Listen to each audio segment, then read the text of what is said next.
This is Ren, and this is Ren, and this is also kinda Ren. And he is a ranker from the Po Bia family and member of the Royal Enforcement Division of Jahad's army. As such, he ensures that all the princesses of Jahad uphold the rules imposed on them. But as the saying goes, never judge a book by its fluffy cover, as on the inside it might just turn out to be a deeply sadistic killer furball, or something like that, I don't know. I do, however, know that we are on a quest to rank every major villain in the Tower of God series. So today we are continuing our journey by analyzing the twisted psyche of one of the most sadistic and ruthless characters in the series, Po Bia Ren. Ren isn't just a villain, he's a force of chaos, someone who relishes in the suffering of others, with a grin on his face. But what exactly makes Ren so unhinged, and where in our ultimate tier list will he land? Like last time, we will be ranking every major villain in Tower of God based on 3 crucial criteria: their intention or motivation, how much of a threat they pose, and of course how entertaining they are. With that in mind, let's start with Ren's motivation, which quite frankly leaves a lot to be desired. Ren is a member of Jahad's Royal Enforcement Division and a member of the Po Bia family and a ruthless enforcer of their will. His primary goal, however, seems to be his own amusement. Let's state something obvious. Po Bia Ren is a sadist, one that gets off by tormenting those weaker than him. He despises having less power than anyone, and as a result, he often tries to manipulate Jahad's princesses by threatening to use his position as a member of Red, as seen by his honestly quite pathetic attempt to influence Yuri Jahad at the end of season 1.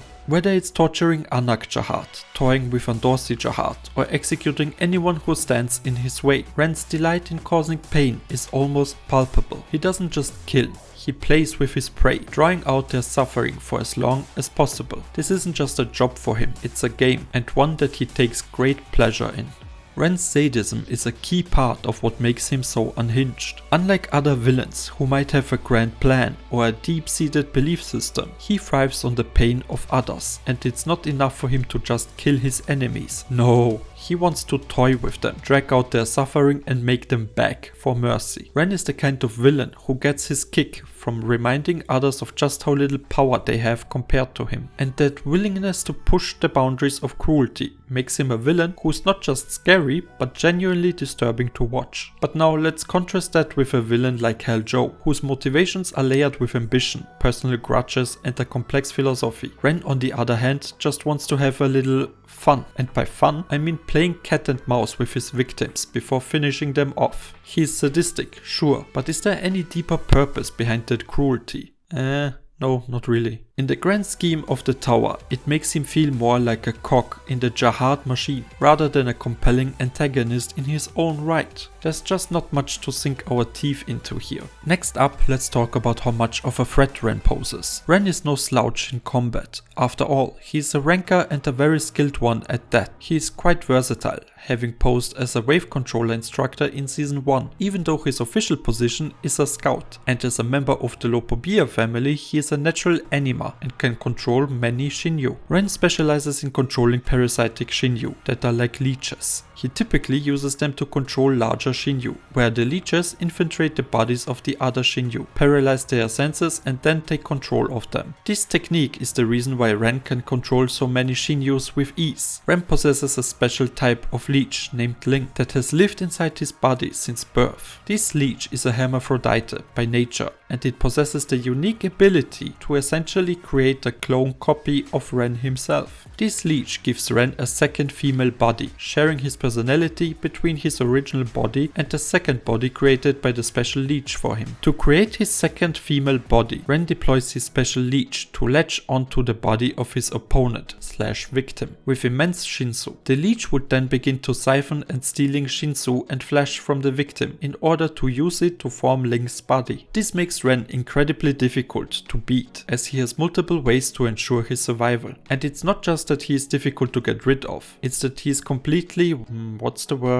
crazy. He might switch from calm and composed to a murderous frenzy in the blink of an eye, as soon as his sadistic mind gets even the tiniest bit of stimulation. This lack of a moral compass, combined with his sadistic tendencies, makes Ren a ticking time bomb. a villain who could go off at any moment, and that makes him a formidable opponent, especially for lower ranking individuals like Anak and Endorsi during the early tests. But here's the thing, when we are talking about threat level, Ren simply doesn't measure up to the heavy hitters in the tower. His fighting style and abilities seem like he is trying to tire his opponent out, rather than to outpower, outmaneuver or outsmart them. But credit where credit is due, I guess, because according to his own words, he was the one who killed Anak Jahad, the adult, not the child. The child is very much alive. Anyway, Ren killed her after she broke the rules, eloped with a palace cook and delivered a baby. I just don't know if I truly believed that it was really him that killed an acknowledged princess. Because despite all of Ren's abilities and talents, Ren isn't exactly what I would call a powerhouse. As seen when Yuri Jahad basically demolished him with the flick of a finger. His fighting style relies more on wearing down his opponents rather than overpowering them. Sure, he's formidable, but compared to some of the top tier rankers, he doesn't really measure up.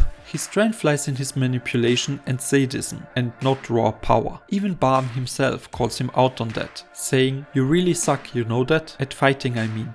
Po Bia Ren revels in violence and thrives on power, which is unsettling but at the same time entertaining to watch. Ren is a ranker sent to eliminate Anak Jahad, but the way he goes about his mission is what makes him stand out. He tortures without remorse and hunts his prey with a sadistic smile. He's not someone with complex motivations or grand ambitions. He's just a pure, unfiltered sadist, and sometimes that's exactly what you need in a villain. He takes pleasure in manipulating and breaking those he sees as beneath him. He is the kind of guy who will stop at nothing to ensure that his desires are being fulfilled, even if it means crossing the line into outright cruelty. Actually, scratch that, especially if it means that.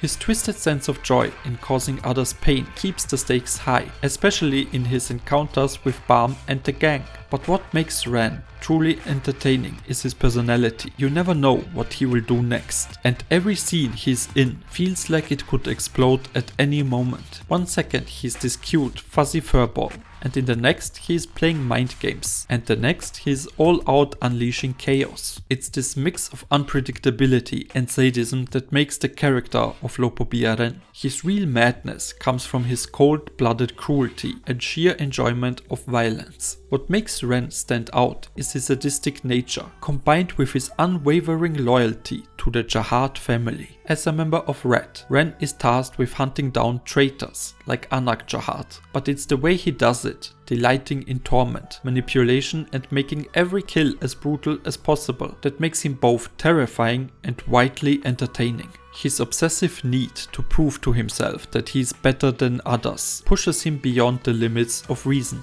You never know when he will switch from scheming to full-on murder mode. He shows no remorse or second thoughts, and that keeps the tension alive in every scene he's in. Ren isn't just a rogue villain. He represents the darker, more ruthless side of Jahad's empire, making every encounter feel like you are witnessing the brutal enforcement of the tower's power structure. This role and the fact that he is introduced very early on in the story elevates him and makes Po Bia Ren a memorable villain in the Tower of God series, although and not all that impressive one. Ultimately, he just doesn't reach the raw threat level of Tower of God's most terrifying villains. That, combined with his lack of a deeper motivation, lands him a spot in the C tier. But what do you think? Let me know how you would rank this fluffy furball. If you enjoyed this video, leave a like and subscribe to my channel. Also check some of my other content out as well. I'm Dennis, and as always, thank you for watching and I hope to see you again. Bye!